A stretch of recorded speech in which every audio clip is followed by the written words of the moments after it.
नमस्कार दोस्तों, आपका बहुत बहुत स्वागत है हमारे यूट्यूब चैनल सेहत मेडिकल। तो हम लोग ऑर्गेनल ऑफ मेडिसिन पढ़ रहे हैं, ठीक है। तो ऑर्गेनल ऑफ मेडिसिन में एक तरफ हम लोग हिस्ट्री देख रहे हैं और दूसरी तरफ हम लोग होम्योपैथिक एफोरिज्म को देख रहे हैं, ठीक है। एक एक करके होम्योपैथिक एफोरिज्म को समझ रहे हैं। तो उसी में अब हम लोग अगले एफोरिज्म की तरफ, यानी कि हम लोग एफोरिज्म 13 तक देख चुके हैं। आप वीडियो चेक कर सकते हैं, ऑर्गेनल ऑफ मेडिसिन का प्लेलिस्ट है, आप होम्योपैथिक एफोरिज्म का भी प्लेलिस्ट है, आप उसमें जाके 1 से 13 तक उसमें सारे वीडियोस पड़े हुए हैं, आप जाके वहाँ पे देख सकते हैं, ठीक है। तो अब हम लोग आगे बढ़ते हैं एफोरिज्म 14 की तरफ, ठीक है। तो हम क्या देखेंगे, एफोरिज्म 14।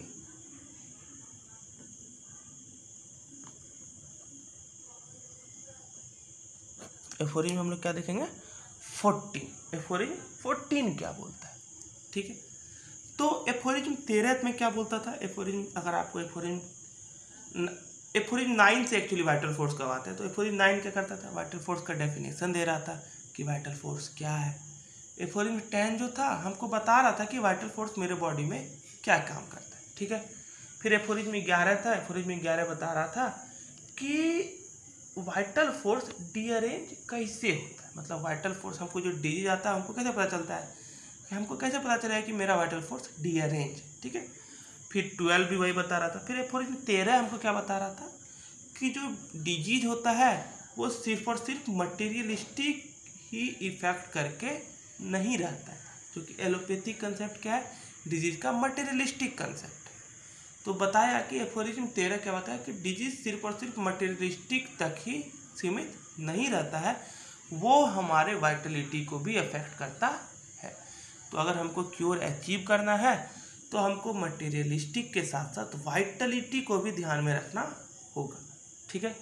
अब हम लोग एफोरिज्म 14 की तरफ बढ़ते हैं। तो एफोरिज्म 14 क्या बोलता है, पहले इसका टेक्स्ट देख लेते हैं, फिर हम इसको समझेंगे। एफोरिज्म 14 बोलता है, there is in the interior of man nothing morbid that is curable, and no invisible morbid alteration that is curable which does not make itself known to the accurately observing physician by means of morbid sign and symptoms and arrangement in perfect conformity with the infinity goodness of all wise preserver of human life, ठीक है।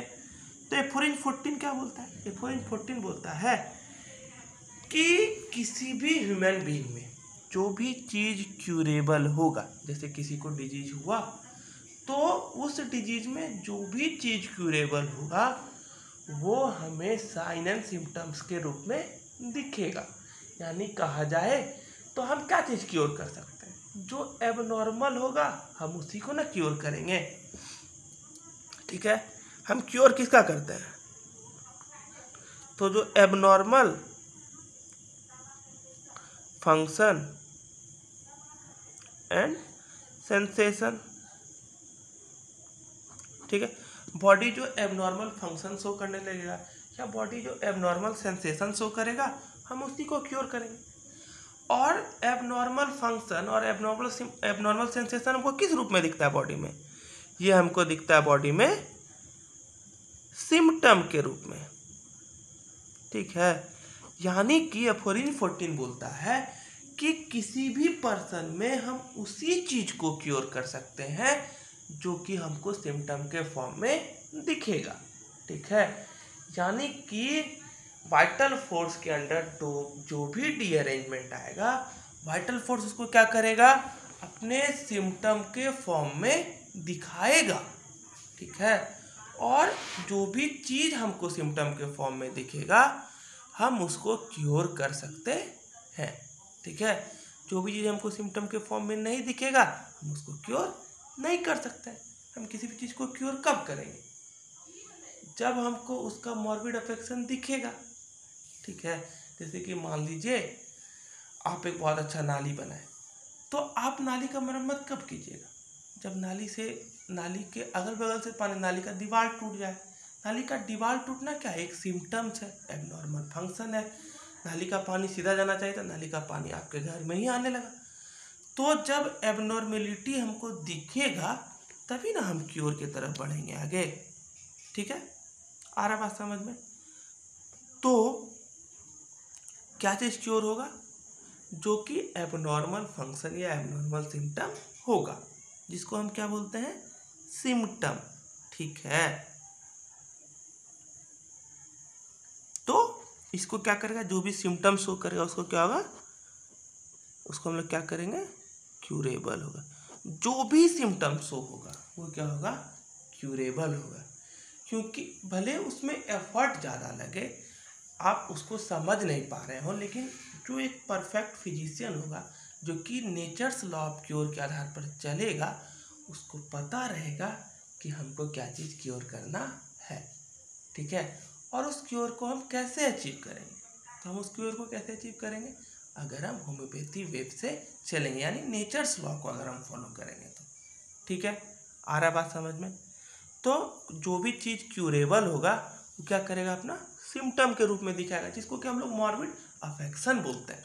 ठीक है, यानी कि जो भी चीज़ morbid affection हमको दिखेगा, जो भी चीज़ हमारे सामने सिम्टम के फॉर्म में दिखेगा, वो क्या होगा? क्यूरेबल होगा। इसीलिए हम लोग होम्योपैथी की मेडिसिन में कैसे सिलेक्शन करते हैं? उसके हम लोग सिम्टम के अकॉर्डिंग से करते हैं, टोटलिटी ऑफ सिम्टम पे करते हैं। ठीक है, आ रहा बात समझ पे? ठीक है, कोई दिक्कत नहीं। तो वो क्या करेगा? जो भी चीज़ क्यूरेबल होगा, जो भी सिम्टम होगा, उसको हम क्यूरेबल करेंगे, और फिर क्यूरेबल के बाद हम क्या करेंगे? उसको जो फिर से हमारा पहले वाला अरेंजमेंट था, उसको हम क्या करते हैं? एक प्रॉपर अरेंजमेंट में ला देते हैं। ठीक है, यहाँ पे वाइटल फोर्स को प्रिजर्वर ऑफ ह्यूमन लाइफ भी बोला गया है। ठीक है, तो इसको हम लोग ध्यान में, सॉरी, इन्फिनिटी गुडनेस। ठीक है, इसको ध्यान में एक बार रख लेंगे तो समझ में आया। एफोरिन 14 क्या बोलता है? एफोरिन 14 क्या बोलता है कि हमारे इंटीरियर में, हमारे अंदर में जो भी चीज़ डैमेज होगा, उसका बाहर में, उसके आउटर मैनिफेस्टेशन में हमको क्या दिखेगा? उसका एबनॉर्मलिटी दिखेगा।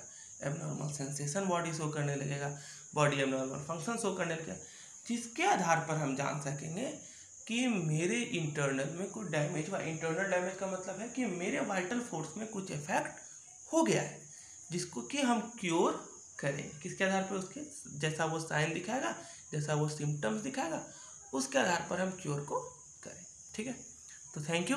आज के इस वीडियो में बस इतना ही। तो हम लोग एफोरिन 14 हमारा खत्म हो गया। ठीक है, तो अगर आपका कोई सवाल हो, आपको नोट चाहिए हो, तो आप हमें कमेंट करके बता सकते हैं। धन्यवाद।